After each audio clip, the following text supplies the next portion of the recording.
Welcome. Thank you for joining us on today's webinar hosted by the National Center for Pyramid Model Innovations. My name is Victor Trinidad. This webinar is part of the Digging into Data webinar series. Today's topic is using the Behavior Incident Report System. I have an equity alert. Now what? Presented by Myrna Vagia and Anna Winokur. Good afternoon. Welcome to our webinar using the Behavior Incident Report System. I have an equity alert. Now what? Today we're going to spend some time diving into using the Behavior Incident Report System, and then we'll also go over some resources and tools to help you once you do start to understand the data.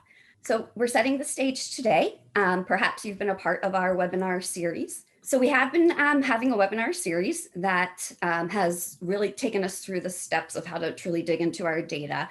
All of these are available on NCPMI's website, thechallengingbehavior.org. And you'll see the titles of the different slides, different webinars walk you through the different steps in really getting to understand the data. And we're going to be also planning some additional webinars. So you can see that the first 4 are available to you. And of course, this one today. And then in the future, we'll be looking at using the BIR and to support practitioners and children around challenging behavior. So the webinar series is available at challengingbehavior.org. And we highly encourage you to go back to, if this is the first one you're joining us on, just to build that background knowledge and to just get a really full picture understanding of what we can do with the data. So go to. So we're talking, when we think about our instances of challenging behavior, we know that through the pyramid model, where our focus is on prevention and promotion. So we spend so much of our time making sure that we put those really strong foundational pieces in place in hopes to prevent behavior from becoming more intense and also to promote those targeted social emotional skills that we know children need to be really successful. At the very tippy top of the pyramid, though, is intensive interventions. And we know that no matter how great of those foundational pieces we put in place, there's always going to be children who need some of those additional intensive and individualized support. So even when those practices are in place, we're still going to see some challenging behavior happening. So one of the big sort of compelling whys, why do we really need to take a look at behavioral data, or why should we be concerned with collecting it? We know from looking at existing data that young children are being suspended and expelled from preschool at alarming rates. And preschool children are suspended 3 times more than if you think of kindergarten through 12th grade combined. So that statistic right there is pretty alarming. In addition to that, when we dig deeper into that data, we do see that there's some disproportionality when we're dealing with discipline in early childhood. So if you take a look at this slide, you'll see that some of the data that came out of the Office for Civil Rights lets us know that even though boys make up 54% of our preschool population, they are 78% of all of our children who are suspended or expelled are boys. African-American preschoolers are 3.6 times more likely to be suspended than their white peers. When we take a look at enrollment, especially male enrollment, African-American boys represent 19% of that enrollment, but they make up 45% of those who are suspended. Then if we take a look at African-American girls, we see that 20% of that, they make up 20% of that preschool population, but they're also 54% of those girls are the ones who are suspended from school. So we definitely see, even just looking at these 4 bullet points alone, how that disproportionality is playing out. So we want to really think about what can we do, and I start off by saying that compelling why. Well, our goal is really, we want to disrupt that preschool to prison pipeline. And if you haven't heard of that before or aren't familiar with it, this graphic is actually from preventexpulsion.org, terrific website, and I'm going to reference it again later. But what we don't want to see is, we want to make sure that we have supports and strategies and things in place to address this disproportionate discipline to break that pipeline. We know also from research that the earlier a child is exhibiting those kinds of challenging behaviors, or is delayed in that social emotional development that increases the likeliness of problems down the road, not only in school, but then post-school outcomes as well. Okay. So we're going to start with the data, and I'm going to hand it off to Myrna, and she's going to walk you through the behavior incident report system and how we can take a look at equity using it. Thank you, Anna.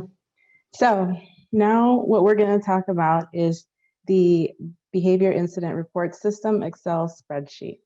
Now this, for those of you who haven't used this spreadsheet before, that's okay. I think you'll still be able to kind of follow along with what I'm kind of communicating with you.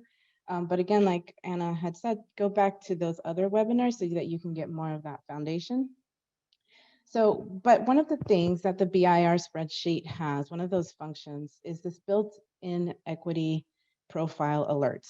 And these alerts, they alert the user to possible disproportionality. So as long as you enter demographic information for your program, and for each child that's enrolled into the system with the BIR, the Excel will calculate all of the measures of disproportionality and display an alert if it's applicable.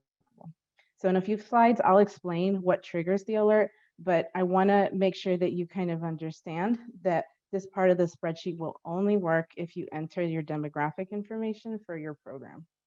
So when you're entering into your spreadsheet, one of the first tabs is this program information tab. And so here, what you're entering kind of right under your classroom totals is enrollment by ethnicity. So how many children are Hispanic or Latino, enrollment by race, enrollment by gender, how many female and male children, enrollment by IEP status, so how many children have an IEP, and how many children are dual language learners. As long as you enter this information, the equity profiles of the spreadsheet, that portion of the spreadsheet will function the way that it's meant to function. If you don't enter this information, then those tabs at the very end, it's about, I think it's 16 tabs, they won't work. So you have to enter this information in order to use the equity part of the spreadsheet. So once you enter that, the other part that I said that you need to enter is in your child enrollment tab. So in your child enrollment tab, when you're entering the children as they receive a BIR, you will be entering demographic for that child. So in that child enrollment tab, you're not putting in every child that's in that program. You're only adding children when they when you have a BIR for the first time that you're entering into the system. And then, so as I was saying, that BIR, those equity alerts, so if I just go back to what those equity profile alerts look like, they're taking what you entered in that program information tab and what you entered in that child enrollment tab in order to do those calculations. So as long as you've entered all of that, the spreadsheet will calculate everything for you, and then it'll display an alert, again, if it's applicable, for you to then go and check that out. So let's move forward. So then once you click on one of those alerts, it takes you into an equity profile. And so this equity profile is, there are 4 groups of profiles. So the first group is for incident frequency. So are more BIRs being written for one group of children more than others? And each tab looks at those 4 demographic variables. So we're looking at race, ethnicity, gender, IEP, and dual language learners. And then the second group of tabs is for in-school suspensions. So are more BIRs resulting in an in-school suspension for one group of children more than others? Then the third group of tabs is for out-of-school suspensions, and the fourth is looking at dismissals or expulsions. So at the back of your spreadsheet, you have these 4 groups of tabs that is breaking down all of this by each of those demographic variables. And so then once you click on an alert and it takes you back to the actual profile, the first thing that you see is this table of metrics. So you might have two values that are highlighted. And so it's only limited, the highlighting is only limited to 2 columns. It's either in the child composition column or it's in the risk ratio column. The highlight color doesn't mean anything, the red from the yellow, but it's important for you to know that these values are things that you should look at. And so once you click on that alert, you come back here, you see that values are highlighted, and I will tell you in a few slides what causes that alert, and then that you should look a little deeper into your data. And it's also important for you to know that these data are year-to-date data, let's put it that way. They aren't, it isn't chunking by a specific date or a time period. And Anna will talk about that again later. So all of this data is year-to-date.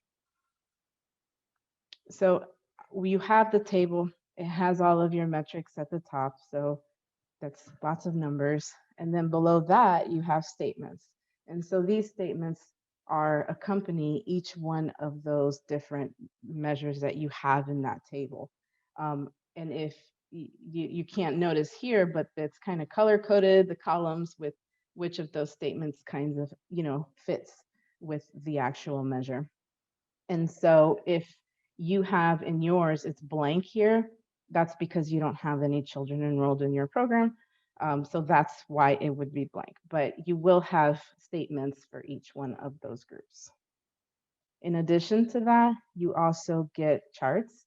So below the statements, if you just scroll down, you'll see a chart that gives you the risk ratio. And again, that's for whatever group that you're in. And then it also gives you behavior incidents. So these two are for that race, ethnicity, equity profile for incident frequency. And so here you're just seeing the different groups. The blue is their total enrollment for that program. How many, the orange is how many children with a BIR, and the gray is the total number of BIRs for that group. So again, this is for the race ethnicity. So in addition to being able to look at the equity profiles to see the measures of disproportionality, one of the other things that you can do with the spreadsheet is to track suspensions and expulsions.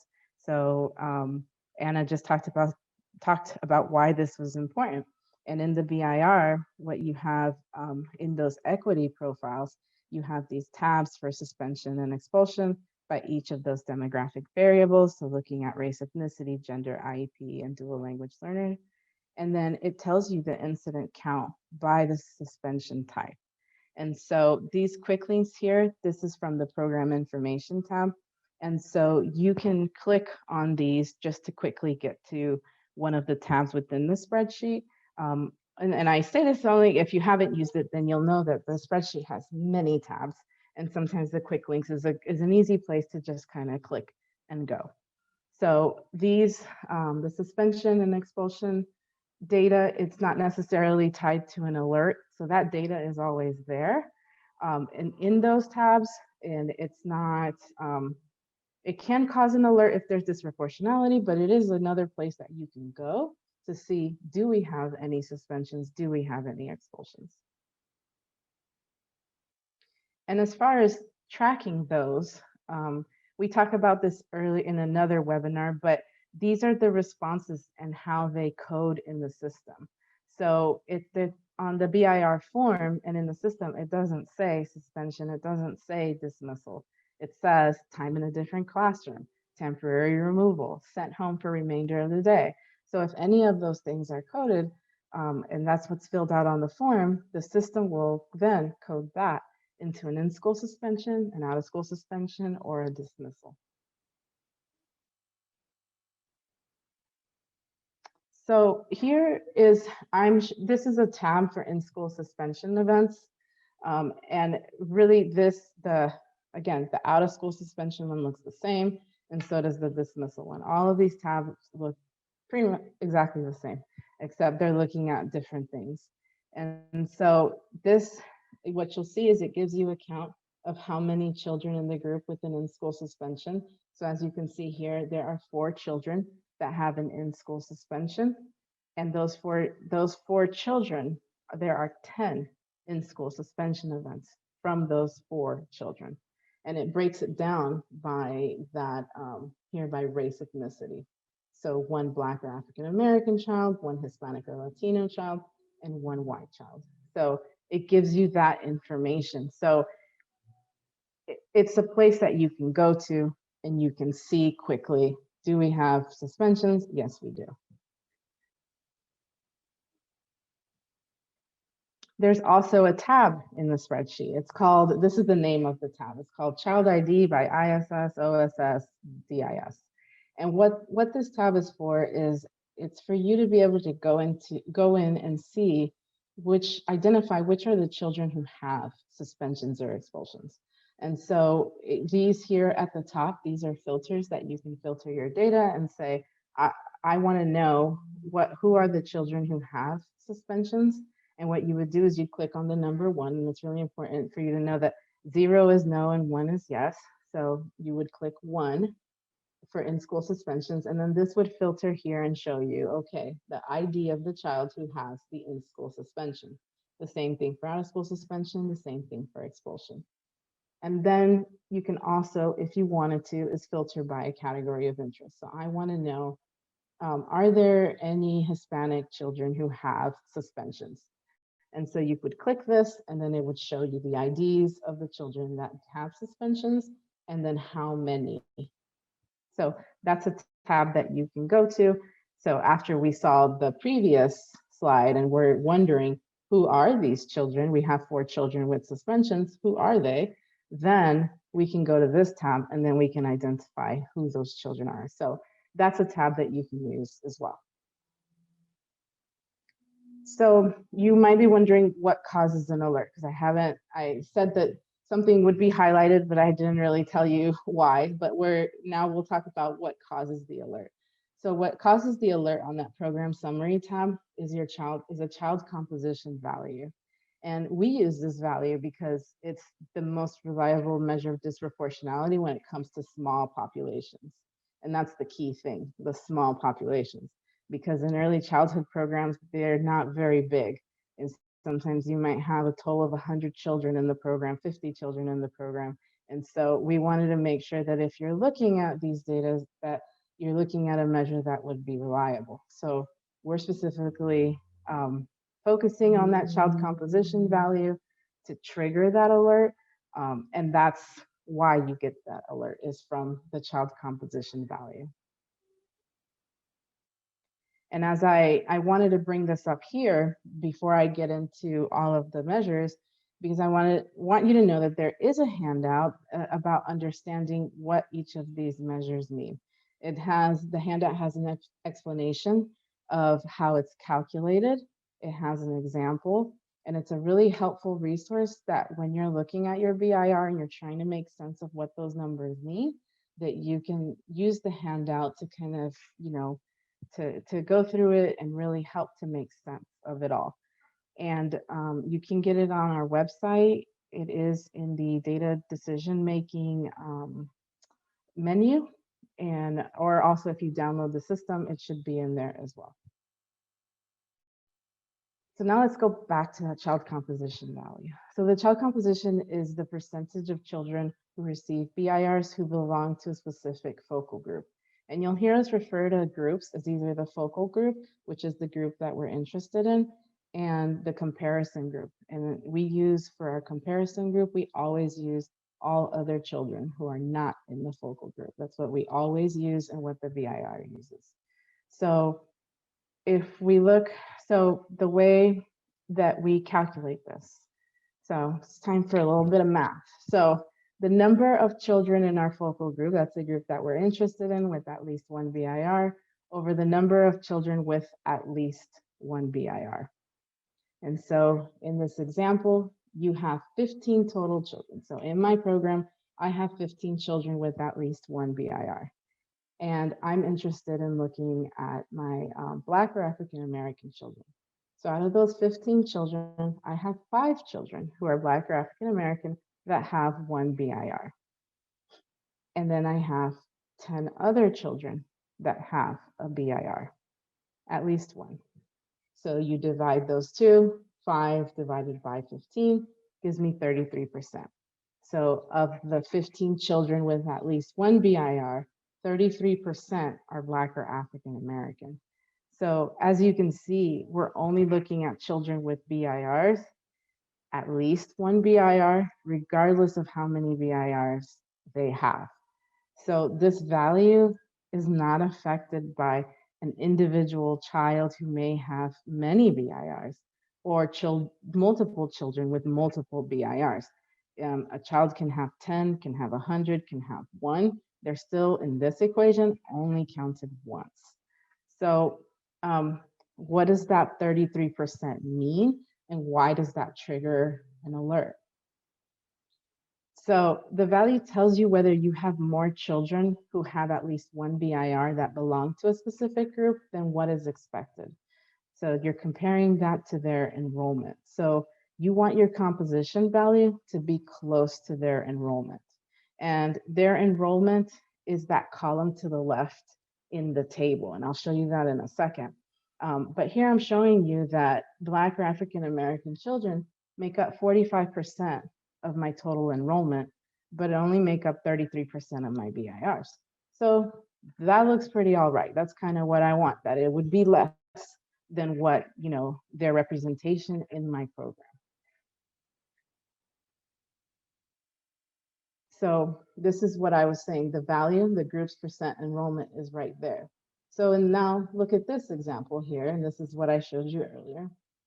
My Black or African American children make up 3.6% of my enrollment in my program, but here it says my child composition value is 25%. So that's a big difference. And so you might say, well, like Anna says, children have challenging behavior, so it might be possible that we write BIRs for these behaviors, right? So you would expect that I'm going to write that I would write BIRs. But we expect that you would write BIRs close to their representation in that program or less than a certain amount. And so here what I have is the E formula value, and that's what I'm showing you here. Before I used to get into it, but now I don't really get into it that much. But curious, you might say, well, what is kind of like that max value? And that's what triggers that alert really, is that given their enrollment of 3.6%, the max that you would expect is 13%. That's that E formula value. Once you exceed the value in this column, that triggers your child composition alert. So it isn't necessarily, so if this value would have been like a 4.0, 5.0, the alert wouldn't have gone off. The alert goes off after it exceeds this value in this column over here, this 13%.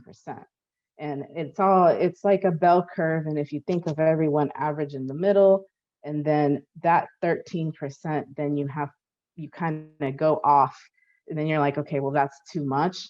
That's what triggers your alert, because that 13% is right here, and that 25% is way beyond that. And so that is what triggers the alert. So if you're curious and you want to know, well, how far off am I? You can look at that E formula value, and that'll tell you what you have exceeded. So that's a lot there, a lot to digest. But I put it out there so that you know exactly why these alerts are going off, and so that you kind of understand at least that this is why the alert is going off. And you can use the handout to kind of go into that a little bit more if you want as well. So that's child composition value. Now risk ratio value. Now the risk ratio value looks at the risk of one group versus the risk of another group, where 1.0 is equal, meaning that that focal group has no more risk than everyone else. And this value in the table is only highlighted when it's over 1.0 and there are more than 15 children in that group. So most people use 10, but we like to use 15. And I do want you to know that this value alone does not cause an equity alert. Although it's highlighted, it's not what causes the alert. And this is because this value is influenced heavily when there are small groups of children. So you might be at 1.0 and then add one child and the alert can skyrocket. So we highlight this value if it meets those criteria of over 1.0 and more than 15 children, but it's not necessarily the value we focus on. And so the way that it's calculated is you're looking at the risk for each group. So you're looking at the number of children in the group with at least one BIR, the number of children in the group enrolled in the program. So you do that for each of your groups. And then you calculate the risk ratio value by taking the risk of that focal group by the risk of the comparison group. And so here in my example, I have 15 Hispanic or Latino children enrolled in a program. And of those 15 children, there's 5 with a BIR.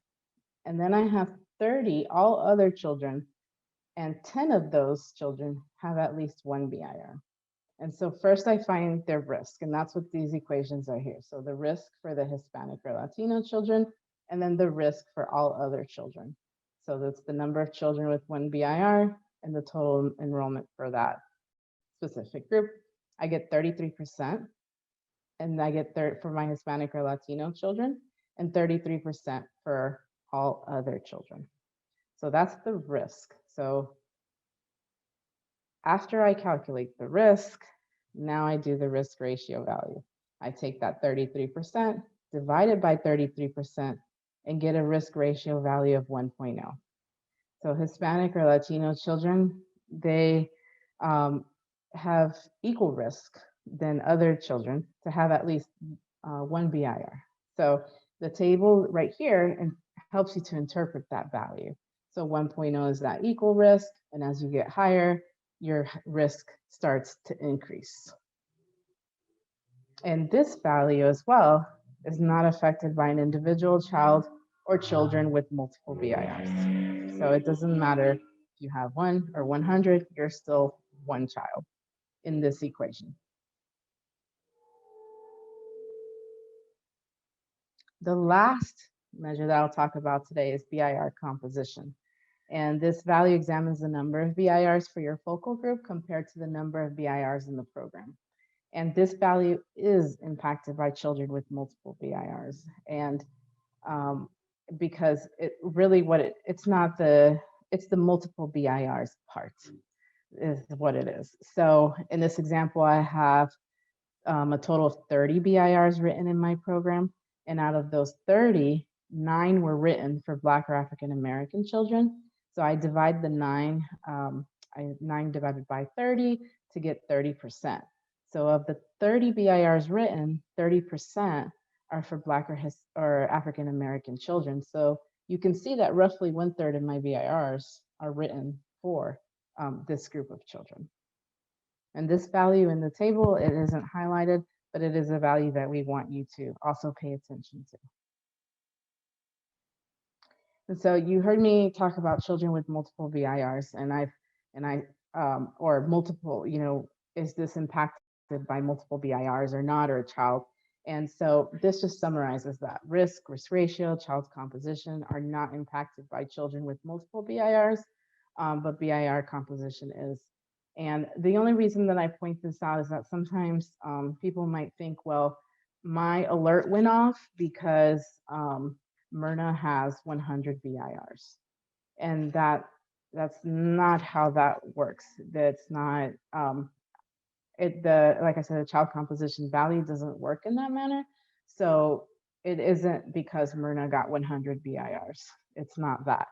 And so I want you to be aware of that, so that you know that once you have an alert, that you do need to go back into the measures and you need to review it and see, what's going on there in that program. And, as a reminder that, it's not just the number of children or the number of BIRs.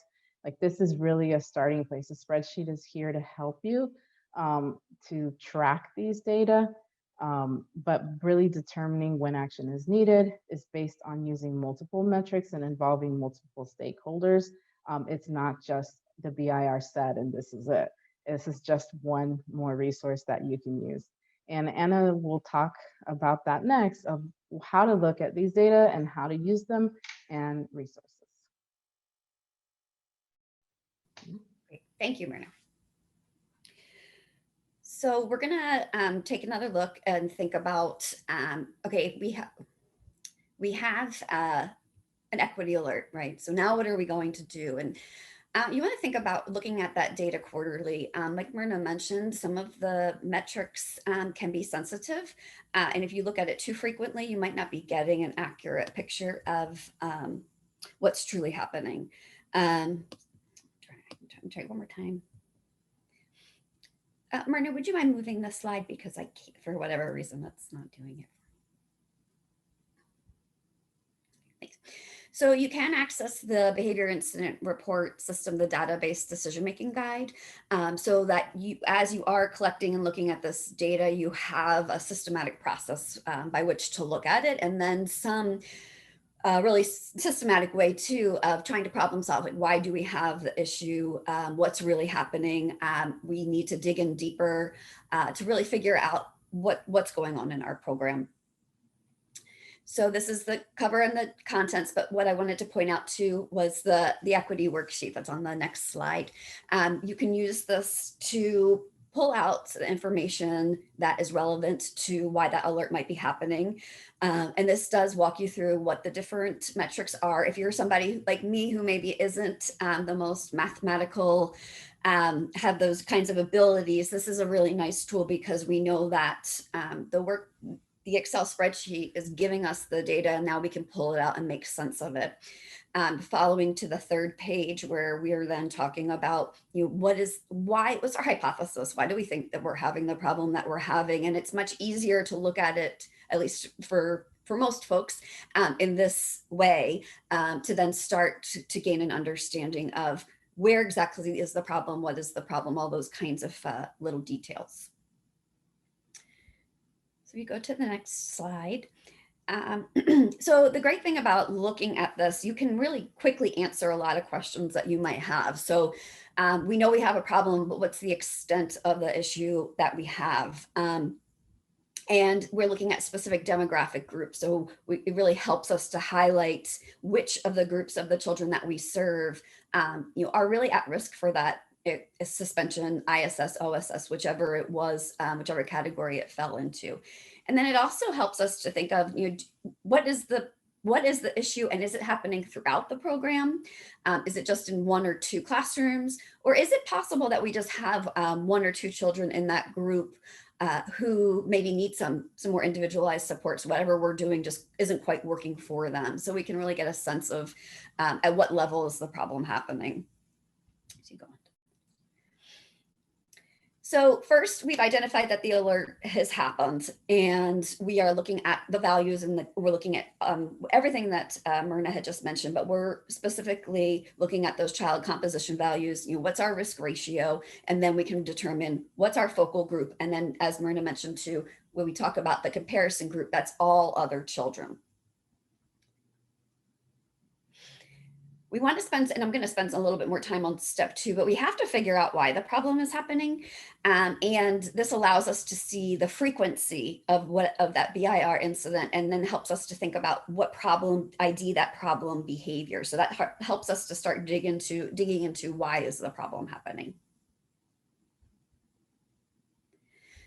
Now we can also, after we've identified that piece, we can narrow the focus. And oftentimes we're going to have to gather some additional data, not meaning BIR data, but other data to help inform why the problem might be happening. So we can then create those precision statements to help us think about really selecting either intervention strategies, whatever the thing we're going to do to help fix the problem.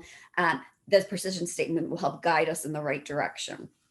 And then we can go on and review those statements. So once we have that precision statement, we have to ask ourselves, and we do this as a team, right? This isn't intended to be done by one person. We need our whole leadership team to be looking at this with multiple perspectives and multiple sets of eyes. So is there data that supports that the precision statement we identified is accurate? And is it stated logically? So meaning, is it related to the review of the data? And we're thinking about too, can teachers or program leaders actually change whatever it was we identified as being the factor in having the issue that we are having? So basically, do we have the resources to address this? So is this something that we can manage within our program? And then do teachers or program leaders have the authority to address whatever those variables are in the summary statement? So just for example, there's lots of reasons why we might have this equity alert, and we might have some thoughts, ideas based on the data of why we're having this. But we know that as a program, there's only so much of these extenuating circumstances that we can actually do something to change. But we know we do have a lot of ability within our program with how teachers are supporting children, with how we're responding to challenging behaviors. Those are the things that we can impact and control. And those are the variables that, that we do have the ability to change. So you can go to the next slide. So we're going to think about this in that look, think, act kind of way. And for the purposes of the rest of this presentation, I'm just going to be talking about program or classroom, because while we are writing BIRs for children, it's typically, if the equity alert is happening, it's not a child issue. And when we think about suspending and expelling children, that's an adult decision. So we're just going to really look at the program and classroom in terms of resources and ways to address the equity alert. So I want to spend some time in the think part of this. And the reason I'm saying that is a lot of times, and especially with a situation or when we're talking about disproportionate discipline and the impact of that long-term for children, we want to make sure that we are spending time to really identify why this problem is happening. Because if we don't, we're going to just start doing things, right? Maybe something that we saw that worked somewhere else without really examining why. And if we don't examine the why, chances are we're going to be spinning our wheels because we're not getting at whatever is truly causing that issue. So the team, if you look at this particular slide, it says the team begins to identify inferences or conclusions based on the data that offer evidence for those conclusions. So just really meaning we're not just sitting around saying, well, I think it's because of this, or remember when we did this or this happened. We're really looking at that data and gathering additional information to understand the root cause of it. So when we're thinking about think, we want to go back to that, is it program wide or is it just specific classrooms? Right there changes our approach.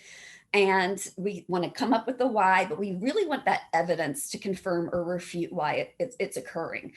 We don't want to just go with a guess and then work from there. We want to start out with our precision statement and then gather some more evidence to see if that is actually accurate or we refute it.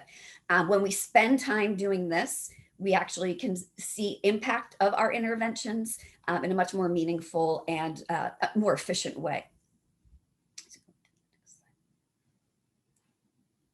Okay, so what is that additional data? Because I know that nobody is sitting around looking for more things to do. So when we're thinking about this, you're already collecting additional data. So that's really nice that you'll have that.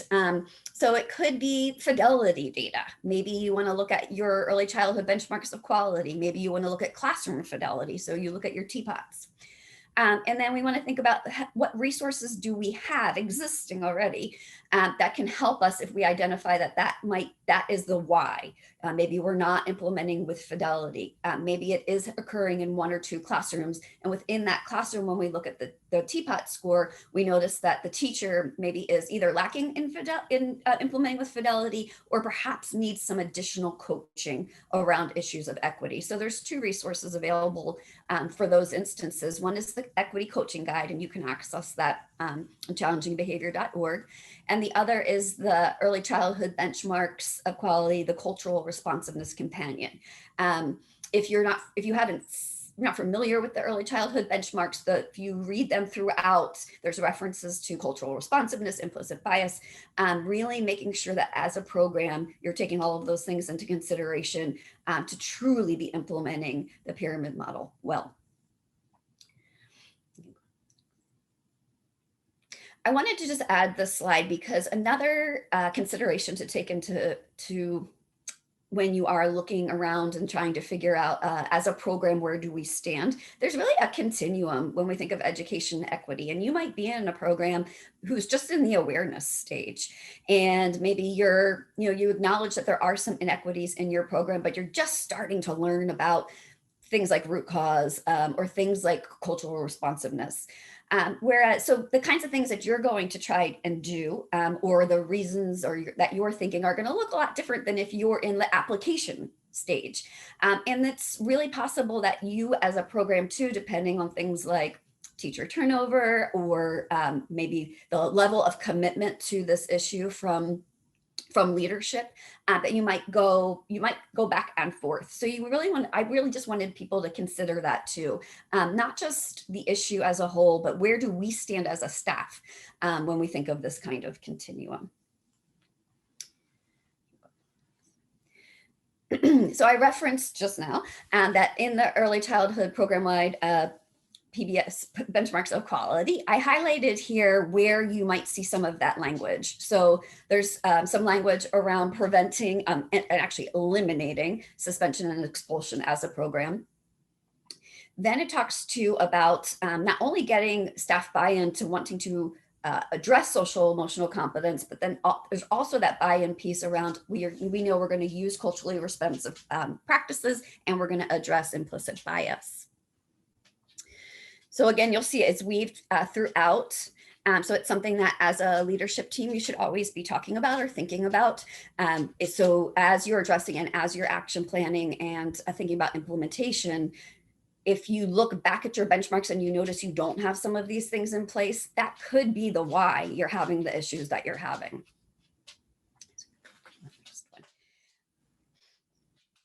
So with the cultural responsiveness companion, it's a resource for the team. So if I identified that my staff doesn't really see the importance of understanding implicit bias, and that came out through doing the benchmarks, then I can look in the guide for resources or ideas or things that I can do as a team with my entire program to really demonstrate the importance of why we need to examine these kinds of things. So it does help you to then action plan after that to address that so that it is in place, because perhaps that is the reason the equity alert's happening in the first place. To the next. So when you think about also too, there was just some elements that were highlighted. When you look into the cultural responsiveness companion, you'll see some additional guiding language or cultural adaptations that you want to think about with the benchmarks. And then there's resources for each of those within appendices. Some have activities, some have additional professional development ideas. But the big thing too is we want to increase the opportunity for family and community involvement. I started off by saying you're not going to be doing this alone, but even more importantly, you want to make sure, do we have the voice from the families and communities that we serve, because they're going to give you a whole different perspective and a lens that you might not have right now. You also want to share the data with your staff. Oftentimes, when we talk about equity and we don't have data, people can sort of see it as like this ambiguous kind of thing, or maybe that's not our problem here at our school. But when you start to share the data, they will have also additional input, additional things to consider, and then you can brainstorm as a group of how we're going to improve. So you can access this on the challengingbehavior.org. There are some key recommendations. So when I mentioned those culturally responsive adaptations, that's this slide right here. So it has for each of the critical elements in the benchmarks, what you can find in those culturally responsive adaptations. And with that are resources. I encourage you not to jump right to the resources, as tempting as it might be, because you want to spend that time in that think part, so that when you do select something to try, it's actually going to match the reason why you might be having those issues. So there's things like the equity audit, which helps you to, as a team, to consider your program as a whole through an equity mindset. So perhaps you're thinking, you've done your think and you're realizing it's 2 or 3 classrooms And maybe the teacher's TPOT scores are great, but there's still something that's happening within that classroom where it's one group of children is being disproportionately receiving discipline than all the other groups. So this is a resource that's meant for practitioner coaches. It's not an additional fidelity measure. So you're not doing another observation, but basically what you are doing, it helps walk you through with guiding questions. It's meant to be done with the coach. And it's meant to be done collaboratively because we, just like everything we do when we talk about coaching, it's meant to be a partnership. But it does help you to have, or at least start thinking about what are the aspects of whatever's happening in the classroom with implementation that needs to be boosted, that need a little bit more professional development. So you can find this if you look on the website under implementation and equity. So you could access that guide by going there. So just like we talked about a systematic process, there's a systematic process for this too. So the reflective questions I referenced are the first step, and it's meant to be done together. So you all can have a discussion, the coach and the coachee. Then it's identifying truly what is that issue. And it's that same approach of we're thinking about, what is the issue? What additional data sources do we have that says that the teacher needs this focus? And then just what are the initial thoughts about what are those practices, those culturally responsive practices that could address whatever we're concerned about? Next one. After we've done that is when we can go to the resources. I know I'm very often very guilty. I want to solve the problem right away.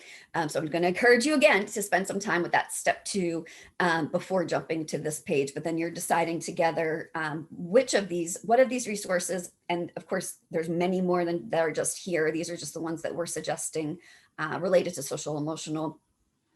So you'll identify that together. And then we do some reflection and feedback. So we tried something and we want to see, how did it feel? Did it work? Was it helpful? How did the children respond? You're coming back and if you really, maybe you missed the mark the first time that happens, maybe the reason why isn't actually the right reason. We would go back through the step 1 and step 2 and think about maybe what else do we need to consider? What did we miss the first time? So the one point I really want to make sure is really clear here too is, I said it would be done after, after you've assessed the classroom practices, but there should also be a strong collaborative coaching partnership. Having questions around or having discussions around equity can be really sensitive and often difficult and challenging. So you want to make sure, what is that partnership I have with that teacher? We want to make sure that it is a strong partnership and it's a safe partnership where both the coach and the teacher feel comfortable discussing these kinds of issues. If you're not there yet, that doesn't mean that you wouldn't get there, but just know that you might have to do some foundational relationship building. Also, the coach would want to have conducted some observations. So beyond just the teapot, coming in and seeing what's happening in the classroom. So you would then look at data specific to those classrooms. So if you're not familiar with the other aspects of the BIR, you would want to look at those summaries for that particular teacher, look at classroom products, records, those kinds of things. That if there's any other data, maybe you're doing the class, you would want to pull that in. But definitely the reflective questioning specific to cultural responsiveness, and then going through the resources and doing that feedback. Another resource is a live binder that's created that's on the program-wide positive behavior support at USF's website. You'll see it says cultural responsiveness and implicit bias, and it is meant to be a resource that aligned with some of those benchmarks so that when teams said, yes, we do want to address this and maybe we need something even more in depth than what was in the companion, this is just intended to give you a place to go to have something a little more more organized than just a Google search, and that things that were very, very relevant to young children and behavior. So one of the things that I mentioned when we were going through with the highlighted piece was staff buy-in.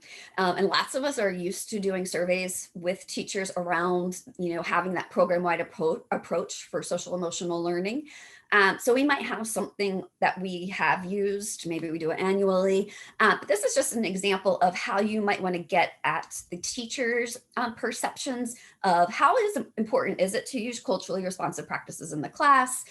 Do they assess their materials to make sure that it's diverse and all children are represented? So those last couple of questions get more at those issues around implicit bias and cultural responsiveness.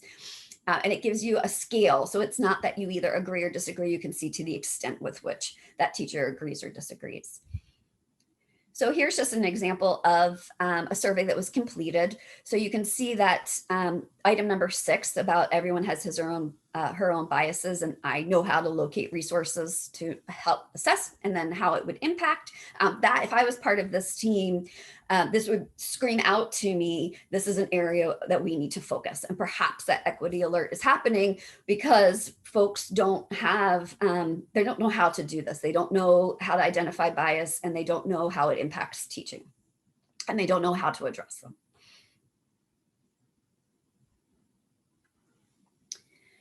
So item 21, this is thinking about, this is just another section of that live binder, which really is meant to help anybody in your program really understand what it is that we mean around implicit bias. And the item here is talking about support training and coaching on culturally responsive practices. So here are just some ideas or suggestions or things that you might include in a plan. Sometimes folks, they really want to be addressing it, but they just don't even know where to start. So this just gives you some ideas in terms of action items, and then some resources that go along with it that might help you meet that item.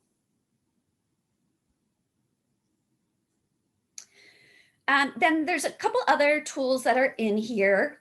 You'll see that at the very, if you can look at where the arrow is going, it says mindful reflection for cultural responsiveness.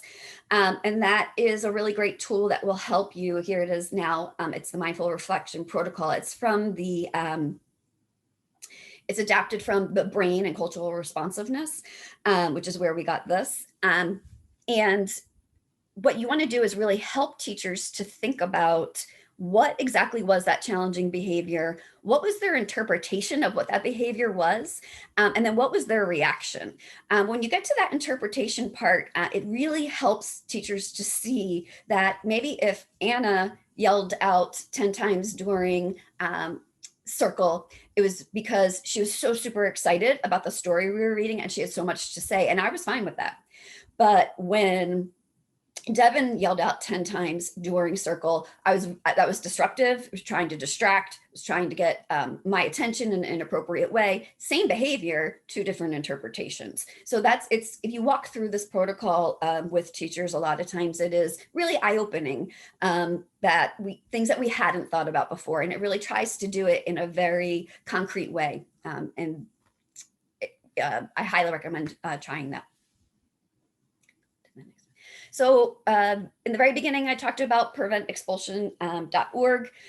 Terrific resource if you haven't gone there yet. And it does help you really, there's a self-assessment actually at the very beginning, and then it's organized into different domains. One being that you need to collect data, and you need to disaggregate the data, and you need to look at your practices and your policies, and it gives you some suggestions. So you would see like, how do I do it? What barriers might I run into? Where do I go for more resources, etc. And there's a lot in there around families as well, if that might be, maybe you haven't been involving family yet.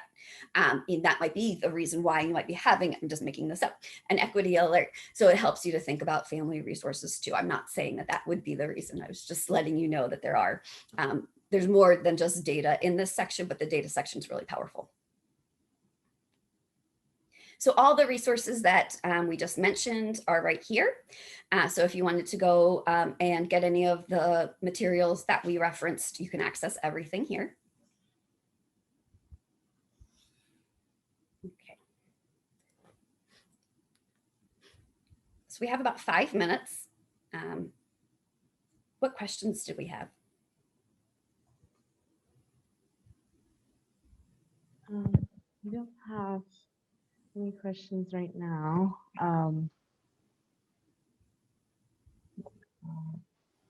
Okay. All right, well, great. Just to give you a little bit of a heads up, the next webinar will be discussing how to use the BIRS as a coaching tool so you can support programs, practitioners, and children. Somebody asked if we could show the resource page again.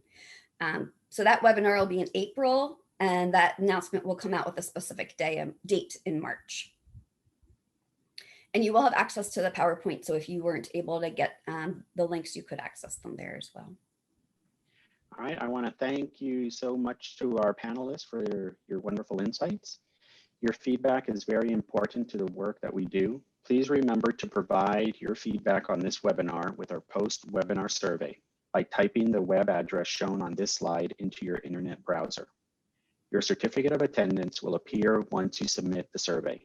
We invite you to visit our website, challengingbehavior.org, to sign up for our upcoming webinars, access the recordings, download pyramid model resources, and more.